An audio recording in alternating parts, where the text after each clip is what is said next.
Denise Caryesta buka suara dituding pura-pura hamil.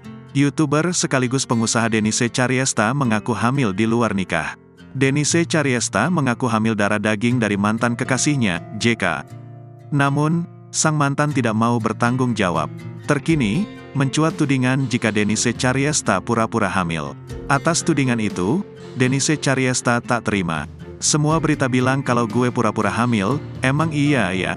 ujar Denise dalam kanal YouTube Denise Caryesta, Senin, tanggal 5 Juni tahun 2023. Diketahui, Denise Caryesta memang beberapa kali mengunggah hasil usnya ke dalam sosial media. "Terus kalau gue pura-pura hamil hasil usnya gimana? Gue edit," ungkap Denise. "Pura-pura hamil buat apa?